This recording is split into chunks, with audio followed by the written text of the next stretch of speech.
샬롬. 평안하셨습니까? 네, 여러분 뵈니 너무 반갑습니다.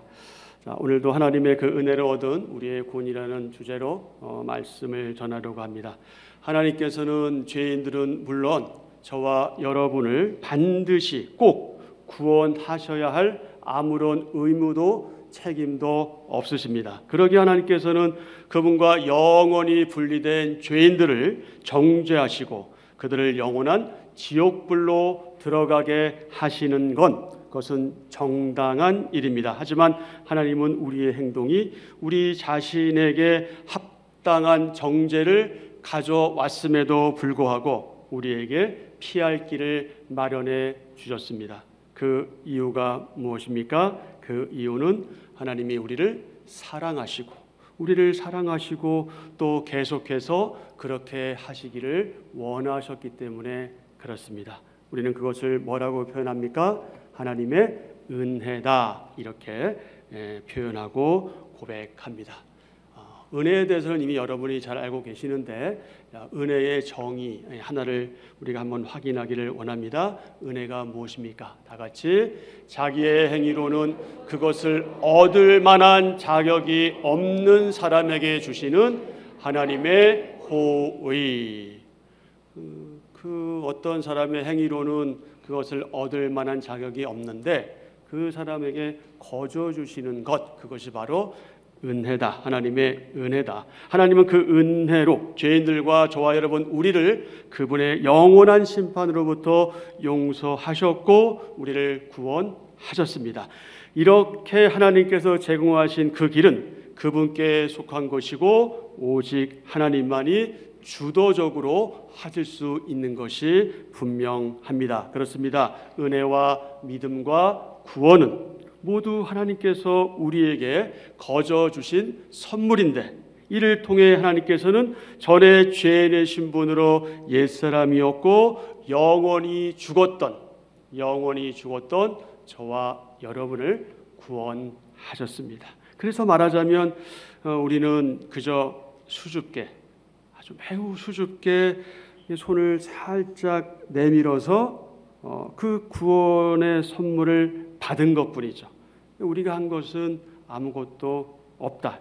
이것은 마치 하나님께서 우리들에게 구원의 풍성한 밥상을 차려 놓으실 때 우리는 그저 조용히 거기에 숟갈, 젓갈 이렇게 얹어 놓은 것과 같다. 우리는 이것으로 바로 이 수저를 놓은 것과 같다. 그럼 이것이 무엇이냐? 이것이 바로 믿음입니다.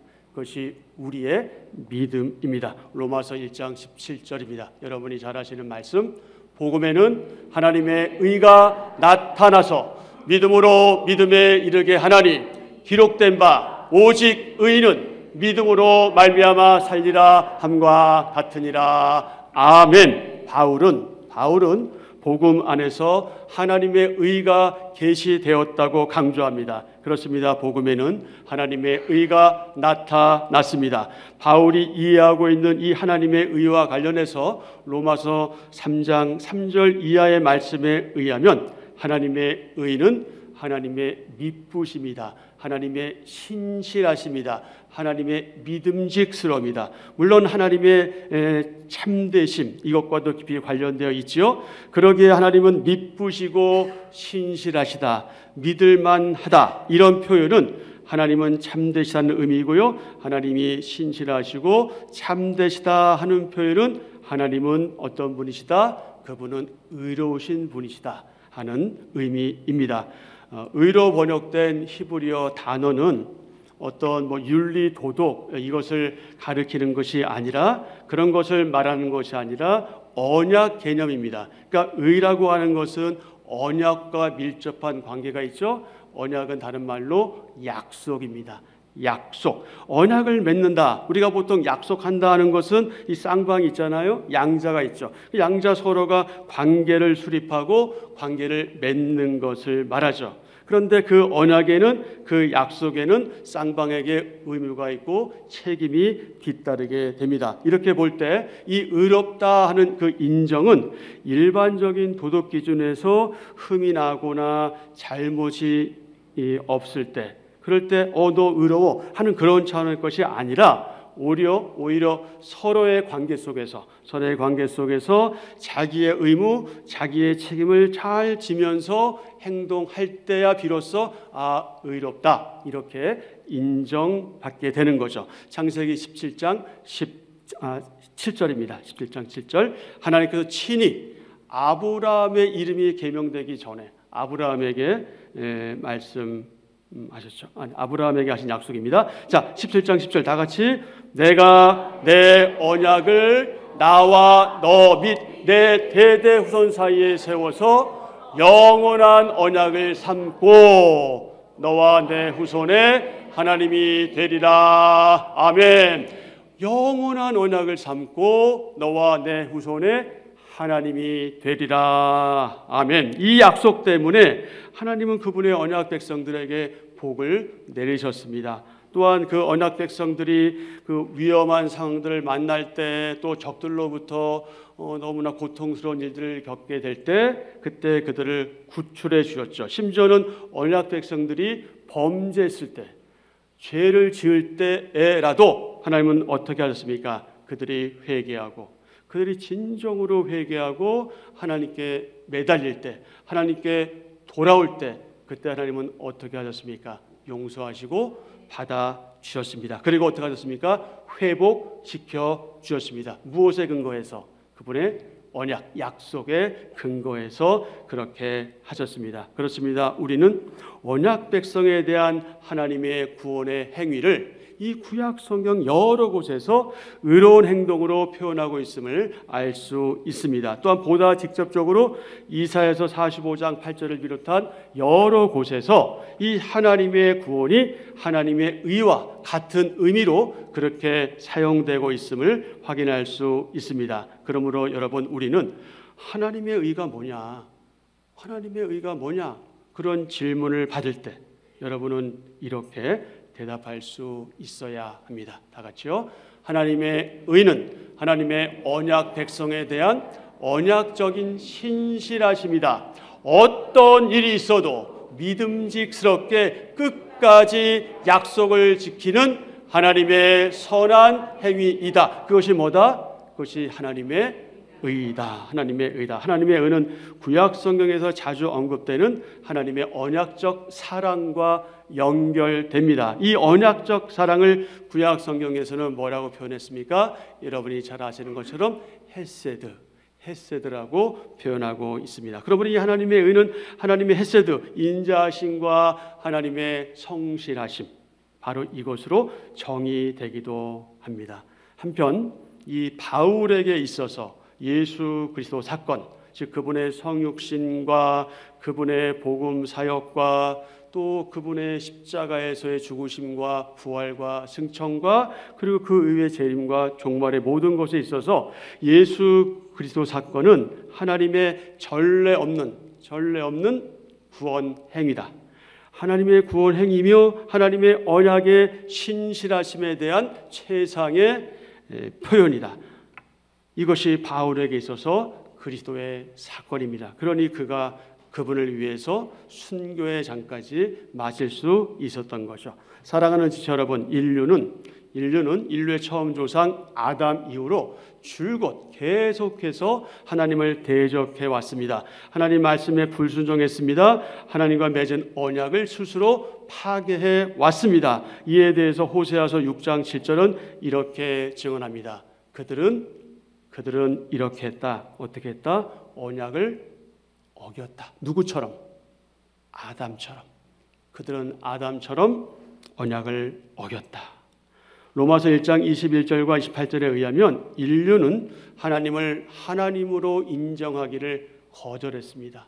하나님으로 인정하기를 거부했습니다. 게다가 그들은 창조주 하나님보다 오히려 피조물을 경배하고 섬기고 예배하는 우상 숭배를 자행해 왔죠. 하지만 그럼에도 불구하고 언약에 신실하신 하나님, 그분의 약속을 신실하게 지키시는 하나님은 반역한 인류 가운데 특별히 선택하신 자들을 위해서 뭐 하신 대로?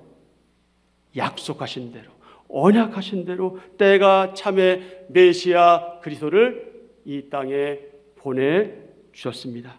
여자의 후손으로 성육신하게 하셨고 결국 어떻게 하셨습니까? 인간의 죄를 위해서 그 십자가에서 피 흘려 죽게 하셨습니다.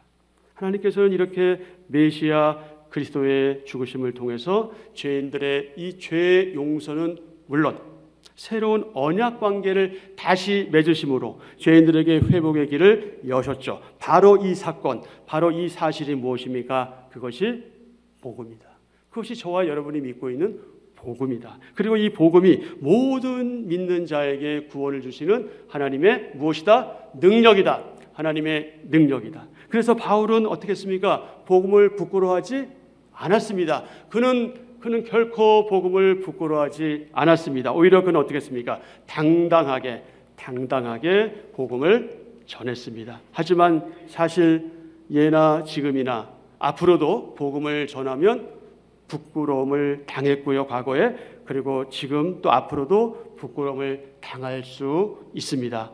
바울 시대의 복음이 무엇이었습니까? 고린도전서 1장 23절 말씀처럼 그 복음은 예수 그리스도는 유대인에게는 거리끼는 것이요 이방인에게는 미련한 것이었습니다. 특별히 그 십자가로 대변되는 그것이 바로 유대인에게는 거리끼는 것이요 하나님께는 미련한 것이었, 이방인에게는 미련한 것이었죠. 당시의 유대인들은요, 신명기 21장 23절에 근거해서 나무에 달린 자는 하나님께 저주를 받은 자다 하는 그 말씀에 근거해서 주님의 그 십자가를 저주의 상징으로 여겼습니다. 그러니 그들에게 십자가는 무의미하죠. 아무 소용이 없었습니다. 당시에 그들이 기대하는 메시아관은 어땠습니까? 그들의 메시아관은 이제 정치적인 메시아를 기다렸죠. 로마 황제를 내려앉히고 그리고 이 로마가 망하고 이스라엘이 이제 흥왕하는, 그래서 그 왕으로 오시는 메시아, 그를 기다렸죠. 능력과 승리와 장엄한 존재로서의 메시아를 기다렸죠. 하지만 이에 비해서 십자가는 어떻습니까? 나무 십자가는 어떻습니까? 그것은 너무나 연약함의 상징이죠. 수치의 상징입니다. 패배의 상징을 의미하죠. 그럼에도 불구하고 사랑하는 여러분, 저와 여러분, 우리는 바울처럼 신앙의 선배들처럼 어떻게 해야 됩니까? 다양한 방법으로 그 십자가에 못 박히신 그리스도를 전해야 하죠. 우리는 복음을 전해야 합니다. 아니, 여러분 이미 다양한 방법으로 복음을 전하고 있습니다. 이방인들은 어떠했습니까? 이방인에게는 뭐한 것이었다? 미련한 것이었다. 당시의 그리스인, 특히 헬라인, 로마인 포함해서 그들에게 십자가는 무엇이었습니까? 그들에게 십자가는 그것은 어리석은 것이었습니다. 그들의 관점에서 볼 때, 아니 무슨 신이라고 하는 존재가 그렇게 힘없이 맥없이 잡혀가고 그렇게 죽을 수 있는가? 그렇게 무능할 수 있는가? 이건 있을 수 없는 일이다. 그런 인간 예수 또는 신으로 생각하는 그 예수는 그거 좀 정상 아니다. 그것은 어리석은 거다. 심지어 그것은 미친 것이다. 이렇게 생각했던 거죠. 미련한 것이었습니다. 그러므로 그 당시 그리스도인이 메시아를 전하고 그리스도를 전하고 복음을 전하게 되면 세상으로부터 부끄러움을 당했고 감옥에 잡혀가기도 했습니다. 그리고 심지어 어떤 일을 당했습니까? 죽임을 당하기도 했습니다. 하지만 하나님의 복음의 능력은 엄청나서 그렇게 죽어갈수록, 사람들이 순교할수록 복음은 더 흥왕해지고 복음은 더 널리 퍼져 나갔죠. 21세기를 살고 있는 저와 여러분, 우리 그리스도인들, 하나님의 사람들, 우리 성도들, 우리도 선명한 복음을 전하게 될 때, 피로 물든 그 복음을 전하게 될 때, 우리가 그 복음을 바르게 전하게 되면 우리는 어쩌면 부끄러움을 당할지도 모릅니다. 그리고 미래적으로 볼 때 원색적인 복음을 전하면 초대교회 때처럼 부끄러움을 당하는 것은 물론 신실한 제자들과 성도들과 신앙의 선배들이 당했던 그 핍박을 우리도 받게 될지도 모릅니다. 그리고 더 나아가서 우리 역시 순교의 잔을 마셔야 할지도 모릅니다. 그래서 바울은 이렇게 강조했는지 모르겠습니다. 디모데후서 3장 12절입니다. 디모데후서 3장 12절에서 바울은 이렇게 강조하죠. 무릇 그리스도 예수 안에서 경건하게 살고자 하는 자는 박해를 받으리라. 아멘. 사실 여기에 아멘하기 쉽지 않습니다. 왜냐하면 우리는 박해를 각오해야 아멘할 수 있는 거거든요. 예수님 안에서 바르게 살고자 하는 하나님의 사람들, 정말 복음을, 원색적인 복음을 전하고자 하는 사람들은 박해를 받을 것이라고 예언을 했잖아요. 그리고 이미 우리는 복음을 전할 때 박해를 받는 것을 다 알고 계시잖아요. 예수님 안에서 경건하게 살고자 하는 자는 박해를 받으리라. 하지만 저와 여러분, 우리는 박해를 받을지라도 어려움을 당할지라도 우리는 복음을 부끄러워해서는 안 됩니다. 왜요? 왜 그렇습니까? 복음은 모든 믿는 자에게 구원을 주시는 하나님의 능력이 되기 때문입니다. 여러분 이 분명한 사실을 믿으십니까? 믿으실 줄 압니다. 예수 그리스도가 바로 복음입니다. 예수님이 복음입니다. 우리는 그 복음을 믿고 있습니다. 이 세상에 이 구원에 대한 하나님의 선포, 하나님의 선언이 바로 복음입니다. 복음은 인간이 자기 마음대로 좌지우지할 수 있는 게 아니죠. 사람이 복음을 통제할 수 없습니다. 자기 마음대로 할 수 없습니다. 복음은 성령님의 능력으로 하나님의 신실한 사람을 통해 선포되고 전해질 때 그렇게 실제가 되지요. 그렇습니다. 성령님 안에서 복음을 믿는 자는 마지막에, 이 세상 마지막에 하나님의 진노로부터 구원을 받고 하나님의 영광에 참여하게 될 것을 확신하며 그렇게 살아가게 됩니다. 또한 하나님의 그 넉넉한 품 안에서 현재적인 평안과 그 기쁨, 그 평안과 기쁨을 누리게 되지요. 그러므로 복음은 하나님의 능력입니다. 하나님의 능력이란 단순히 뭔가 영적으로 막 탁월해 보이고 뭔가 있어 보이고 저것인가 저렇게 하는 게 와 정말 믿음이 있어 보이네 뭐 이런 것, 아니면 어떤 초자연적인 기적, 이것을 말하는 게 아니라 하나님의 능력은 이 세상 역사의 전환점을 이룬 그 획기적인 그 다 표현할 수 없는 말하자면 그런 터닝 포인트라고 할까요? 그런 전환점을 이룬 하나님의 행동, 이것이 바로 하나님의 능력이죠. 즉 예수 그리스도를 통해서 죄와 사탄의 세력을 정복하시고 하나님의 통치를 받는 그분의 나라를 세워가시는, 수립시키신 하나님의 행동, 그것이 바로 하나님의 능력이다. 바로 그 하나님의 주권에 의해서 통치되고 그 다스리심의 그 범위 안으로 들어가는 것, 이미 들어온 것, 우리 그것을 뭐라고 표현하느냐? 그것을 구원이라고 표현합니다. 그러니까 구원받은 자들은 하나님의 통치하심, 그분의 다스림 속에 이미 들어와 있는 거죠. 그리고 하나님의 통치와 관련해서 구원받은 자가 하나님의 거룩한 지배와 통치를 받으며 생활하고 그분의 인도하심에 쉽진 않지만, 내 인간 본성대로 따르면 쉽지 않지만 기꺼이 자발적으로 순종하며 성도답게 생활하는 것, 그것을 우리는 뭐라고 이해하느냐? 바로 그것을 성령 충만이다, 그렇게 이해합니다. 저와 여러분, 우리는 이미 구원받았습니다. 우리는 이미 구원받았고 성령님으로 충만한 거룩한 삶, 뭔가 구별된 삶, 생각하는 것, 말하는 것, 행동하는 것에 있어서 뭔가 다른, 구원받지 않은 사람과 뭔가 다른 그런 구별된 삶을 우리는 이미 살고 있습니다. 왜요? 왜 그렇습니까? 하나님의 구원의 능력이 민족 간의 차별 없이 모든 믿는 자에게 동등하게 영향을 미쳤기 때문에 그렇습니다. 사랑하는 지체 여러분, 이 복음 안에는 하나님의 의가 제시되어 있습니다. 또한 이 하나님의 의가 예수님의 죽으심 안에 고스란히 나타났습니다. 그리고 하나님의 의와 하나님의 구원은 복음이 선포되고 전달될 때 드러납니다. 그것은 오직 믿음으로만 받아들일 수 있고 수용될 수 있습니다. 믿음으로 믿음에 이르게 하는 구원은 처음부터 끝까지 믿음의 문제이기 때문에 그렇습니다. 하박국서 2장 4절입니다. 바울은 이 말씀을 우리가 앞에서 확인한 로마서 1장 17절과 또 갈라디아서 3장 11절, 그리고 히브리서 저자는 10장 38절, 히브리서 10장 38절에서 각각 인용해서 강조하기도 했습니다. 하박국서 2장 4절 다 같이 보라 그의 마음은 교만하여 그 속에서 정직하지 못하나 의인은 그의 믿음으로 말미암아 살리라. 아멘. 의인은 그의 믿음으로 말미암아 살리라. 아멘. 의인은 오직 믿음으로 살 것이다. 하나님부터 인정을 받은 자, 오직 믿음의 사람만이 오직 믿음으로 생활하게 됩니다.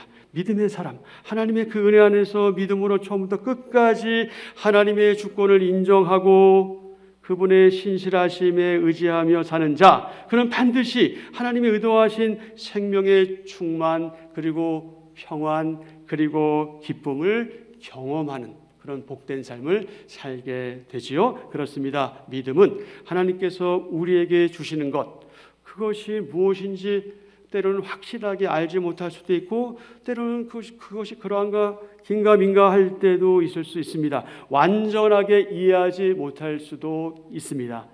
우리는 그저 믿음을 주신 하나님을 의지하고 믿음 받아들이는 것뿐이죠. 우리의 것으로, 나의 것으로, 아멘으로 받아들이는 것뿐입니다. 또한 믿음은 우리에게 필요한 것을 나 스스로 제공할 수 있다는 그 인간의 자율성, 인간이 뭐든 할 수 있다, 하면 된다, 하면 된다. 물론 하면 되죠. 그러나 우리의 구원에 있어서는 하면 된다로 되는 것이 아니란 말이죠. 하면 되지 않아요. 한다고 되는 것이 아니에요. 그것은 전적으로 누구에게 있기 때문에?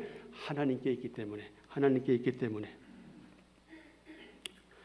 인간이 필요한 것, 구원에 있어 필요한 것을 수행할 수 있다는 인간의 이 자율성, 어리석은 자율성을 버리고 오직 하나님께서 우리에게 믿음을 선물로 주신다는, 또 선물로 주셨다는 사실을 인정하는 거죠. 믿음은 하나님께서 우리 안에서 하시는 그 놀라운 은혜의 역사이고, 이 역사는 기본적으로 하나님의 영광과 그분의 말씀에 대한 겁니다. 주님께서 말씀으로 역사하실 때 나타나는 그 영광을 보고 우리의 잠자던 믿음은 각성하게 되죠. 깨어나게 됩니다. 그리고 메시아 그리스도 예수님 안에서 하나님께서 예비하신 모든 일들에 대해서 절대 신뢰하고 전적으로 순종하는 반응을 보이게 됩니다. 그렇다면 사랑하는 지체 여러분, 여러분에게 이런 믿음이 있습니까? 있을 줄 압니다. 당연히 있는 줄 압니다. 그 믿음이 있으니, 그 믿음이 있다는 증거가 무엇입니까? 바로 여러분이 이 자리에 있다는 것이죠. 지금 이 구별된 날에, 이 특정한 장소에 함께 모여 한 지체로 하나님을 예배하고 그에게 영광 돌리는 이 자체가 바로 우리는 이미 믿음이 있다는 증거이죠. 하지만 그럼에도 하나님을 믿고 있는 저와 여러분, 우리는 너무나 연약하죠. 우리는 너무나 부족합니다. 그래서 우리는 하나님의 기준에 미달된 상태입니다. 하나님께서 보실 때 우리는 너무나 부족한 사람들이죠. 그럼에도 불구하고 우리가 하나님께 너무나 많은 부분에서 미달되어 있음에도 불구하고 하나님은 그런 우리를 받아주시고 우리를 사랑하시니 이것이 은혜가 아니고 무엇입니까? 그러니 저와 여러분, 우리는 하나님 앞에서 아무런 의, 또 공로, 업적, 수고, 애씀, 내가 흘린 땀, 눈물, 이것에 대해서 감히 내세울 수 있다? 없다. 내세울 수 없는 겁니다. 하나님께서 영원히 죽었던 죄인을 의인으로 인정하시고 신분을 변경시키셨으며 우리를 구원하셨기 때문에 그렇습니다. 바로 이것이 무엇이다? 하나님의 은혜다. 하나님의 은혜다. 그러므로 오늘날 갑자기, 언제인지 알 수 없어요. 여러분 구원받은 날짜 아시는 분 아무도 없잖아요. 언제인지 모르는데 오늘 갑자기 그냥 아주 살며시 살짝이 저와 여러분의 심령에 이 믿음의 씨앗이 뿌려졌습니다. 믿음의 씨앗이 뿌려지고 우리 안에서 자리 잡은 그 엄청난 복음 사건, 바로 이 사건을 하나님의 은혜로 돌려야 마땅하다. 이 믿음이 우리 자신으로부터 나온 것이 아니다. 나에게 기인한 것이 아니다. 원인이 나에게 있는 것이 아니다라는 사실을 잊지 말고 우리는 날마다 기억해야 합니다. 이 믿음과 우리가 구원받은 사건은 도무지 우리의 짧은 생각, 우리의 이 이성으로는 납득하기 어렵습니다. 이해하기 어렵습니다. 이해할 수도 없고 납득할 수도 없는 이것은 신비한 일이다. 저와 여러분이 구원받은 것은 신비한 영역에 속한다. 그래 우리는 신비한 일을 믿는 신비한 사람들이죠. 그것이 바로 저와 여러분입니다. 사랑하는 여러분, 저와 여러분, 죄로 인해 영원히 죽었던 우리는 오직 하나님의 그 은혜에 의하여 믿음으로 구원을 얻었고 의롭다함을 받은 새로운 존재가 되었습니다. 이것이 바로 저와 여러분의 분명한 정체성입니다. 아멘.